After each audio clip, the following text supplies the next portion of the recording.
미국 친구들이 이 사전을 꼭 사라고 이제 추천을 해줬습니다. 보통 저도 이제 사전이 있다, 나도 이제 한국에서 가져온 사전이 있으니까 괜찮다 했더니 아니, 그런 사전이 아니라 이 사전은 꼭 있어야 된다라고 추천을 해주더라고요.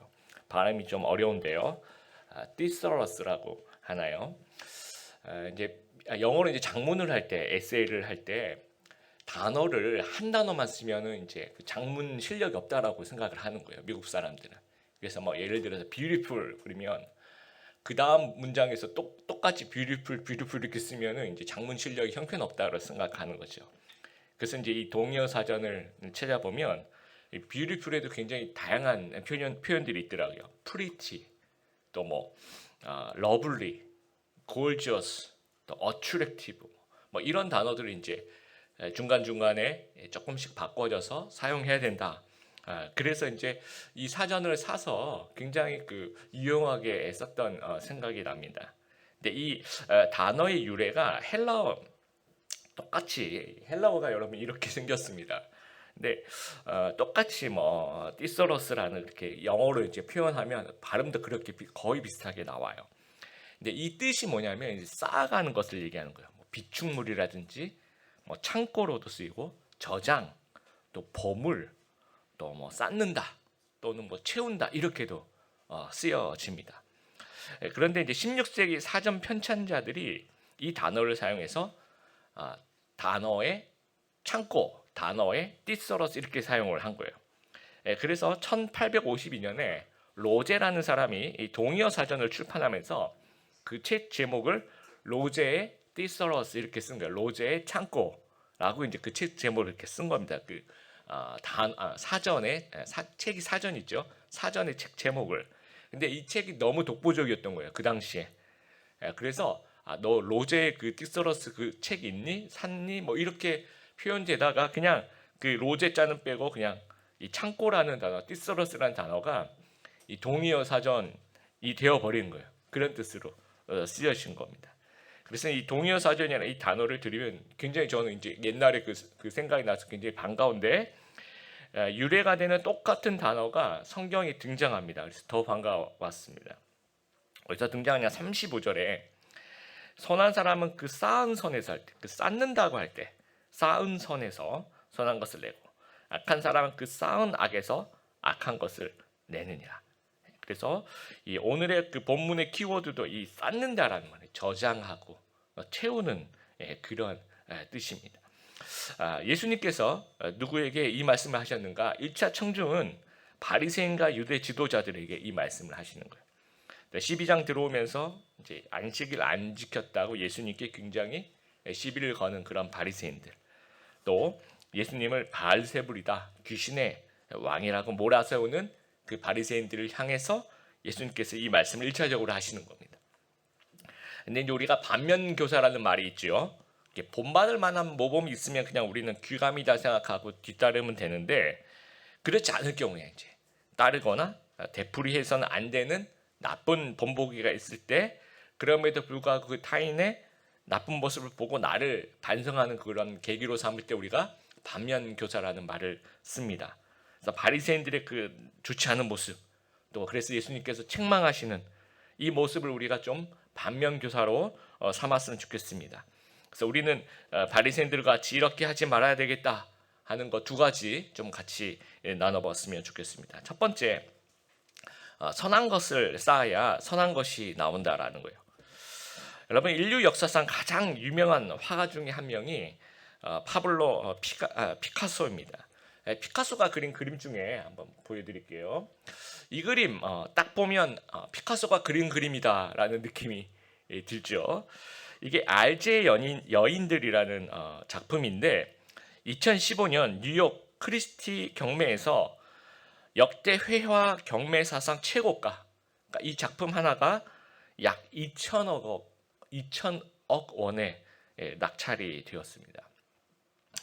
미술 천재죠. 13살에 이제 그 아버지가 미술 교사였는데 그 아버지 그림을 훨씬 뛰어넘을 뿐만 아니라 그 당시 그림 잘 그린다는 대가들을 13살이 지금 그림으로서 다 뛰어넘을 정도로 천재였다고 합니다. 그런데 그 천재성으로만 뛰어난 화가 되었는가? 많은 사람들이 그렇게 생각하지 않아요. 노력으로 쌓아 올린 천재성이다라고 이야기를 합니다.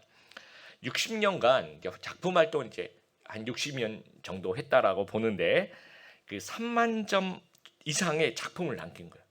계산을 해보면 하루에 최소한 한 작품 이상을 이렇게 냈다는 게 다작을 했다라는 겁니다. 계속 연습을 하면서 쌓아 올렸다라는 거예요.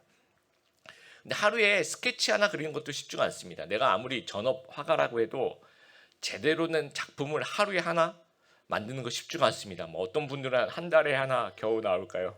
뭐 1년에 한 번 그리시는 분들도 계시는데 매일매일 그걸 60년간 그렸다라는 거예요. 예. 그래서 그 꾸준히 그린 그림, 그 작품들을 쌓아가면서 그것이 쌓이고 쌓여서 최고의 화가가 되었다라는 얘기입니다. 여러분 말콤 그래드웰의 그 아웃라이어, 아까 그 우리 예배 설교 전 영상에서도 나온 것처럼 1만 시간의 법칙을 이야기합니다. 어떤 분야의 그 전문가가 되기 위해서 최소한 1만 시간의 훈련이 필요하다.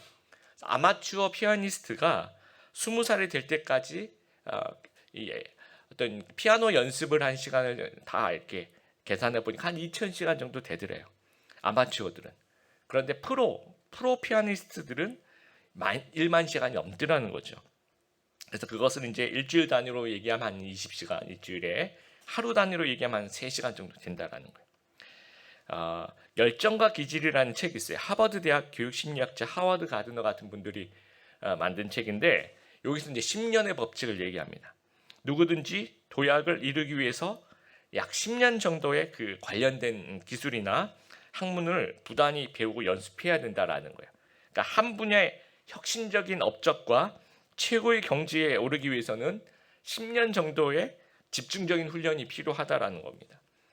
그래서 아까 그 1만 시간의 법칙이라든지 이 10년의 법칙이라든지 반론들이 있습니다. 반론들이 있는데 모두가 좀 동의할 수 있는 부분이 어떤 부분이냐면 뭔가를 꾸준히 계속 쌓아 나가면 그것이 자산이 되어서 나중엔 다 실력으로 드러난다라는 겁니다. 그렇다면 오늘 말씀에 바리새인들은 무엇을 쌓아가고 있었냐라는 겁니다. 여러분 33절에 보시면 나무가 부실하다라는 그 얘기를 하고 있어요. 나무도 좋고 열매도 좋고 또는 나무도 좋지 않고 열매도 좋지 않고 그 나무로 이제 열매로 나무를 하는 거죠. 또 반대로 나무가 안 좋으면 열매도 안 좋은 거라는 거죠. 그 나무가 부실하면 열매도 부실하다는 얘기예요. 그래서 34절에 이 독사의 자식들아라고 이제 바리새인들에게 예수님께서 얘기합니다. 그 독사 안에 뭐가 가득합니까? 독이 가득한 거예요. 속에 악이 이제 가득한 거죠. 그리고 35절에 또 아까 읽은 것처럼 쌓은 것에서 선을 쌓으면 그 선한 쌓은 것에서 이제 선이 나오는 거고 악한 것을 쌓으면 자연스럽게 악한 것이 흘러나온다는 거예요. 바리새인들이 그렇다는 겁니다. 그래서 36절, 37절에 이 바리새인들은 그 흘러나온 악 때문에 이제 심판을 받을 거라는 거예요. 그래서 이제 바리새인들이 아까 얘기한 것처럼 이 독을 계속 쌓아 나갔던 거예요. 그러니까 입만 열면 악한 말과 행동이 나와요. 안식일로 이제 예수님께 시비를 걸고 예수님을 바알세불이라고 폄하하고 이상하게 이제 꼬인 문제들을 갖고 와서 이상한 질문들도 예수님께 드리고 그리고 막 덫을 넣고 막 표적을 보여달라고 이제 그런다라는 거죠. 그럼 성도는 무엇을 쌓아야 하는가? 이 35절에 선을 쌓아야 되는 거죠. 선한 것이 나와야 되는 거죠. 구약 신명기 6장 한번 보시면 앞에 나와 있는 구절 한번 보겠습니다. 6절 같이 한번 읽어보겠습니다. 내가 오늘 여러분에게 주는 이 명령을 항상 마음속에 기억하시. 우리가 뭘 쌓으라는 겁니까? 말씀을 항상 기억하고 그걸 쌓아 나가라는 얘기입니다. 7절 읽겠습니다. 자녀에게도 가르쳐 주시오. 집에 앉아 있을 때나 길을 걸어갈 때 자리에 누웠을 때나 자리에서 일어날 때 언제든지 그것을 가르쳐 주시오. 우리 자녀들 오늘 같이 이렇게 앉아서 예배 드리니까 참 좋네요. 예. 아이들한테도 가르쳐 주라는 거예요. 언제든지. 예. 그리고 8절 같이 읽겠습니다. 그것을 써서 손에 메고 이마에 붙여 항상 기억하고 생각해야 합니다. 이 손에 붙이고 또 이마에도 붙이래요. 24시간 그러니까 같이 몸에 지니고 있으라는 얘기. 9절 같이 읽겠습니다. 여러분의 집 문설주와 대문에도 써서 붙이시오. 문설주와 대문 들어갈 때도 보고 나올 때도 보고. 그러면 이게 이 아주 많은 시간을 계속 이것에 노출되어서 바라보라는 얘기입니다. 그래서 이제 유대인들은요, 그 테필린이라고 작은 그 가죽 상자 같은 걸 만들어서 거기다 이제 깨알같이 어떤 그 장식입니다. 말씀 같은 걸 이렇게 넣어서 손에 이제 뭐 이렇게 손에 진짜 매요. 가죽으로 이렇게 만든. 여러분 이제 손목 밴드 같은 그런 느낌인데 장식품입니다. 그리고 이마에도 이제 모자 쓰는 그 앞에 뭔가 이렇게 있습니다. 이제 그림들 보시면. 그래서 하나님의 말씀을 계속 내 마음속, 내 생각 속에 가르치고 배우고 기억하고 생각하고 저장하고 쌓아가라는 거예요. 그렇게 쌓아나가면 말씀 충만하게 되고 거기에서 말과 행동에서 하나님의 형상이 표현된다라는 겁니다. 우리가 이제 1년 동안 제자훈련합니다. 근데 훈련할 때는 신앙이 성장하고 너무 좋아요. 근데 끝나면 대부분이 이제 별로 이렇게 그 이후에 내 신앙 성장은 조금 줄어드는 것 같기도 하고 안 늘어나는 것 같기도 하고 제자리 걸음을 걷는 것 같기도 해요. 그게 아까 이제 1만 시간의 법칙, 아까 하루 3시간, 일주일 20시간, 10년 얘기했잖아요. 그래서 제가 한번 저희가 하고 있는 제자훈련 시간을 한번 계산을 해봤습니다. 그러니까 하루에 그냥 매일매일 한다고 계산하면 하루에 한 1시간 반 정도 시간을 투자하는 거죠. 일주일이면 이제 모여서 공부하는 시간까지 다 합치면 일주일에 한 15시간 최대치를 잡아보면 그 주에 이제 벌금 많이 낸 주는 15시간이 안 나오겠죠. 예. 최대치를 잡아보면 15시간. 그것을 30주를 하니까 450시간 이렇게밖에 안 되더라. 예. 그러면 20년 넘게 해야지 1만 시간의 법칙이 되는 거예요. 그러니까 최소한 10년 이상을 매년 제자만 한다는 그런 마음으로 우리가 쌓아가야지 신앙적인 면에 있어서 그렇게 흔들리지 않는 어떤 무엇이 된다라는 거예요. 근데 우리가 겨우 1년 또는 사역반 2년 이렇게 쌓아놓고 쌓았다라고 오해를 하는 겁니다. 쌓아가는 정말 과정에 있는데 다 쌓였다라고 생각을 하는 거죠. 그리고 이제 스톱을 해버립니다. 그러니까 채워지지가 않는 거죠. 그러니까 신앙 성장이 힘든 이유가 제자반 때처럼 왜 이렇게 열정이 안 나오지? 그런 이유가 이제 우리가 쌓아가지 않기 때문입니다. 제가 이 간식으로 이 땅콩 이런 거 좋아합니다. 견과류 이런 거 좋아합니다. 그래서 이제 제 사무실에는 언제나 이 땅콩이나 견과류들이 구석구석에 숨겨져 있습니다. 그래서 이제 제가 이 땅콩을 먹으면서 껍질이 이제 처리가 곤란한데 하도 이렇게 많이 먹다 보니까 제가 이 특허를 낼까도 생각 중인데요. 크리넥스에다 이제 땅콩 껍질을 잘 이렇게 해가지고 그것도 아무렇게 싸면 쓰레기통을 버리는 과정에서 이게 또 날아갑니다. 그래서 잘 이렇게 그러지 않을 수거 단계까지 해서 이렇게 제 나름대로 해서 땅콩 껍질 하나도 떨어뜨리지 않고 감쪽같이 먹었다 늘 이렇게 생각을 하고 있었어요.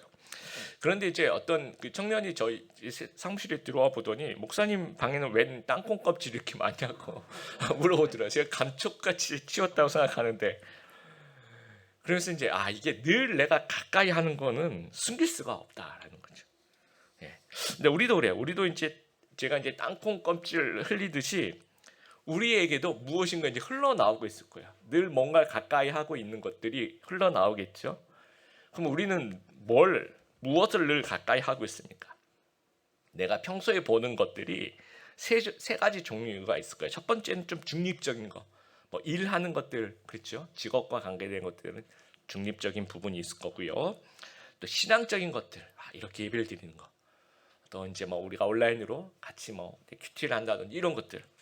그 다음에 이제 세상적인 것들이 있겠죠. 근데 이제 세상적인 것들을 얼마나 가까이 하고 있는가, 얼마나 쌓아가고 있는가 한번 생각해 보면 우리가 막 TV도 보고 드라마도 보고 뭐 예능도 보고 넷플릭스도 보고 뭐 유튜브도 보고 SNS 여러분 인스타그램도 그 사진들 타고 또 타고 들어가고 또 이 사람의 친구는 누가 있을까 또 이제 타고 들어가고 또 뉴스 기사들을 또 한번 이렇게 클릭하면 또 이제 보게 됩니다. 그리고 요즘에 이제 종이 신문 잘 안 보잖아요. 근데 그 종이 신문이 있을 때 제가 그 좀 심심해서 한번 계산을 해봤어요. 이 종이 신문 처음부터 끝까지 다 봤다고 생각하면 이게 활자로 보면 어느 정도 분량일까 봤더니 창세기 한 50장 분량하고 창세기 50장, 창세기 분량하고 똑같다. 거의 그런 계산을 해봤습니다. 괜히 심심할 때 제가 한번 해봤습니다. 야, 우리가 그냥 신문을 이렇게 쑥 이렇게 뭐 처음부터 끝까지 읽는다 가정하면 이거 그냥 창세기 한 권을 다 읽는 그런 분량이구나. 이제 어마어마한 것들이 우리에게 쏟아지는 거예요. 한번 계산해 보세요, 여러분. 그냥 생각으로만 생각을 해봐도, 계산을 해봐도 하루에 3시간 이상은 이렇게 쓰지 않나요? 그렇죠? 그걸 우리가 10년 이상을 해온 거예요. 10년이 뭡니까? 한평생을 우리가 그렇게, 그러면 1만 시간 더 넘죠. 그렇죠? 그러다 보니까 우리가 알게 모르게 세속의 대가가 되어 있는 것은 아닌가 한번 생각해 보길 바래요. 그러니까 우리가 세상적인 것을 쌓아가기보다는 영적인 것을 쌓아가는 것이 훨씬 더 많아야지, 그걸 압도해야지 영적인 사람이 되는 겁니다. 그래서 내가 투자한 것은 그것이 무엇이든지 언제나 결과가 나타나요. 땅콩 많이 먹으면 껍질 흘리는 거고요. 선을 많이 쌓으면 내 몸에 선이 막 흘러나오는 거고요. 악이 쌓이면 막 나도 모르게 막 악이 흘러나오는 거고요. 나는 왜 이렇게 신앙이 약할까? 그 쌓아가지 않아서 그렇습니다. 어쩌면 당연합니다. 그래서 요즘에 그 유튜브나 이런 거 보면 이제 알고리즘이라고 있죠. 그 AI가 내가 클릭하는 것들을 보면서 비슷한 것을 계속 추천하면서 나라는 사람에 대한 패턴을 만들어가는 거예요. 그래서 요즘 왜 이런 것들이 잘 많이 보이지? 그러면 내가 그걸 클릭했기 때문이에요. 내가 그걸 계속 사랑하고 보고 있기 때문입니다. 그래서 우리가 평소에 예배와 말씀과 기도와 큐티와 뭐 우리 금요 기도회와 뭐 여러 가지 것들이 우리 안에 계속 쌓여 있으면 평일에 여러분, 그리고 이게 이제 영적인 알고리즘이 되는 거죠. 그러면서 이제 내 안에 선이 커져 나가고 악이 좀 줄어들면서 그러면서 또 주일 예배를 드리게 되면 이것이 은혜가 엄청나는 이제 같이 시너지 효과가 나오는 거죠. 근데 평소에 세상으로 가득한 거예요, 우리는. 그럼 이제 알고리즘이 어떤 영적인 것, 선한 것들이 이렇게 비집고 들어올 틈이 없는 거예요. 계속 알고리즘이 추천해 주는 것들은 계속 좀 좋지 않은 것, 악들을 이렇게 추천해 줄 수밖에 없습니다. 그런 상태에서 주일날 예배 드리고 이렇게 왔을 때 뭔가 좀 멍한 그런 느낌, 뭔가 내 영혼이 썰렁한 느낌, 당연히 들 수밖에 없다라는. 그래서 우리 귀한 우리 드림의교회 성도님들, 날마다 우리 선한 것들, 영적인 것들 매일 좀 쌓아가시는 우리 성도님들 되길 바랍니다. 늘 여러분 성경 말씀 가까이 하고, 그렇죠?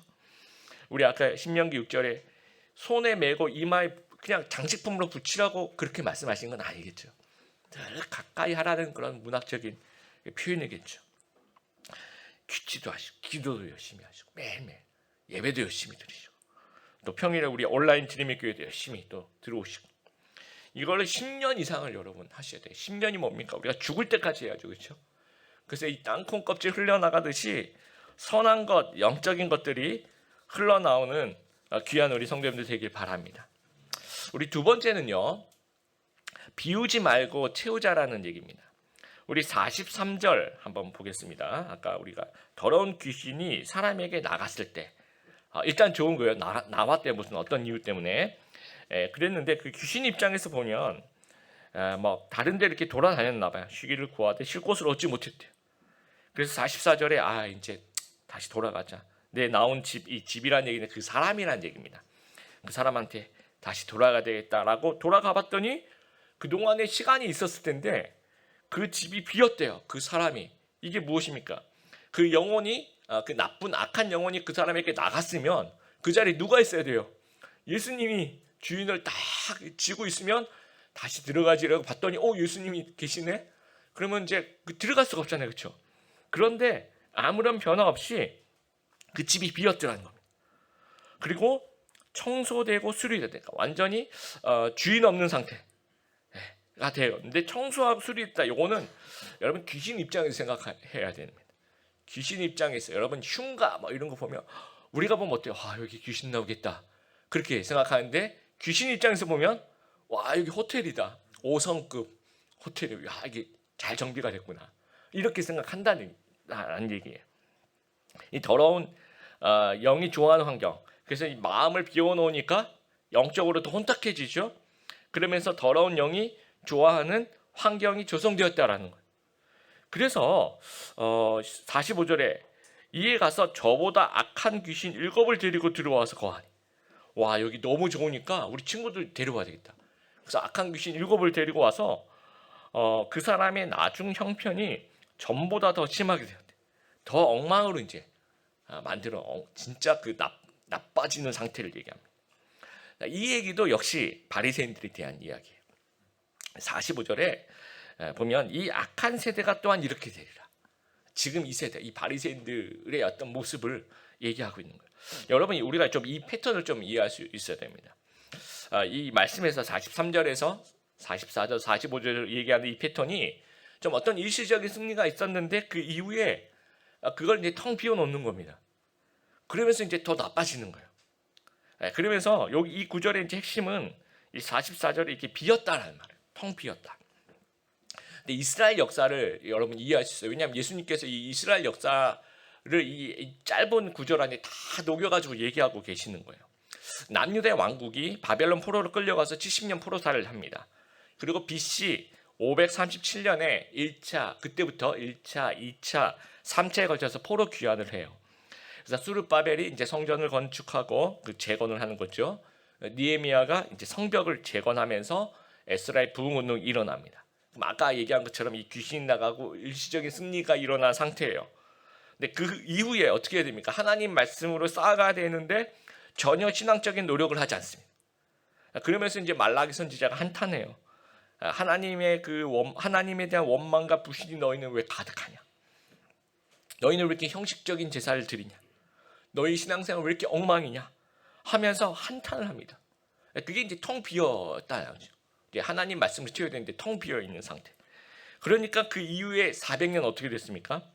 말씀과 선지자가 전혀 없는 암흑 세대가 됩니다. 이 7 귀신이 다스리는 이 이전보다 더 나빠진 상태가 됐다라는. 여러분 BC 한 200년 경에 그 이제 유대인 지역은 이제 이방인이죠. 헬라라고 얘기하는 그 안티오코스 에피파네스라는 왕이 예루살렘 성전을 이제 모독하기 위해서 거기에 이방인 신전을 만들어요. 그리고 그 율법에서 이제 돼지는 하나님께 제사를 드릴 수도 없고 뭐 먹을 수도 없는 그런 동물인데 그 돼지를 잡아가지고 제사를 막 드려요. 그 예루살렘 성전을 완전히 모독하는 거죠. 그래서 이제 유대인 중에서 마카비라는 사람이 독립운동을 일으킵니다. 그래서 이제 이교도들 우상 숭배를 몰아내고 성전을 정화해요. 그러면서 잠깐 한 100여 년 정도 새로운 유대인 왕조를 세웁니다. 이게 이제 하스몬 왕조라고 얘기를 해요. 이 상태가 이제 귀신이 나가고 일시적인 승리를 주신 이제 그런 상태입니다. 그러면 그 이후에 하나님 말씀으로 막 개혁하고 막 쌓아 나가야 되는데 그 이후에 이제 유대인들이 뭘 했냐면 역시 민족주의. 야, 우리 민족이 역시 최고야. 우리 선민이야. 그리고 율법적으로는 아주 그 형식주의에 빠졌다라. 그러니까 비어 있는 상태가 지속이 되는 겁니다. 그랬더니 바리새주의가 이제 발흥하기 시작. 외부적인 거, 바리새주의가 뭡니까? 외부적인 데만 신경을 쓰는 아주 형식적이고 외식적인 율법주의로 전락해 버리는 거. 또 사두개인들이 성전을 중심으로 아주 부정부패가 아주 그냥 저지르고 이게 이제 7 귀신 이전보다 더 나빠진 상태를 얘기하는 거예요. 한국 교회도 이제 이런 모습을 적용해 볼 수 있어요. 1907년 평양 대부흥 운동으로 정말 그 어떤 귀신이 떠나가고 일시적인 승리를 주신 그런 역사적인 사건이 있었어요. 근데 그 이후에 어떻게 됐습니까? 교회가 점점 더 세속화되고 물질 망명주의가 되면서 그 하나님의 어떤 말씀으로 개혁이 되지 않고 계속 비어 있는 상태가 지속이 되는. 그러면서 개신교 역사상 요즘이 최고로 타락한 시대라고 많은 성경학자들은 이야기를 합니다. 그러니까 7 귀신 들어온 이전보다 더 나빠진 그런 상태를 이야기를 하는 거예요. 우리 개인적으로 이렇게 적용해 봐도 비슷한 부분들이 있어요.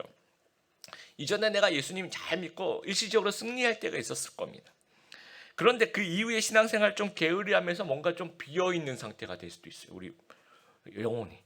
그러면서 그 이전보다 훨씬 더 신앙이 안 좋아질 수 있다라는 거예요. 여러분 세상 명상과 이 큐티와의 차이점이 분명히 있어요. 이 세상 명상은 불교의 좌선, 요가 명상, 요가는 뭐 나쁜 건 아닌데 요가 명상은 저는 좀 위험하다라고 봅니다. 왜냐하면 이거 비우는 거거든요. 다 텅 비워라, 무아지경을 만들어라, 이렇게 늘 그렇게. 하여튼 세상 명상이 그래요. 그러니까 텅 비워놓으니까 약한 것들이 막 치고 들어오는 거예요. 근데 기독교 명상은 비우지 않습니다.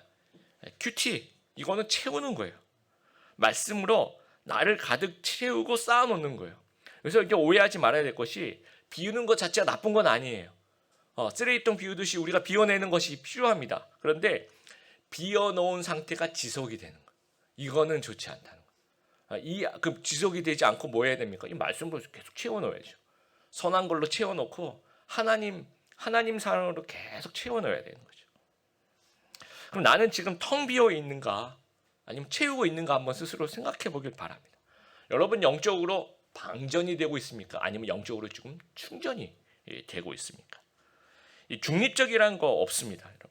하나님으로 채우지 않으면 빈집이 되는 거예요. 그러면서 이제 더러운 것들이 들어오기 시작하는 겁니다. 그래서 내가 옛날에 또 왕년에, 요즘 라떼 시절, 과거의 영화, 이런 것 말고는 요즘은 얘기할 것이 만약에 없으면 그럼 비어 있다는 얘기입니다. 굉장히 위험한 것입니다.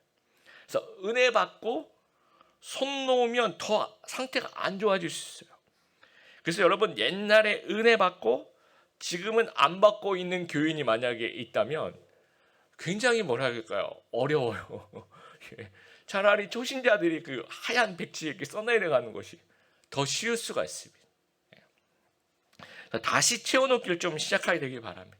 다시 차곡차곡 쌓아 올려 보기를 바랍니다.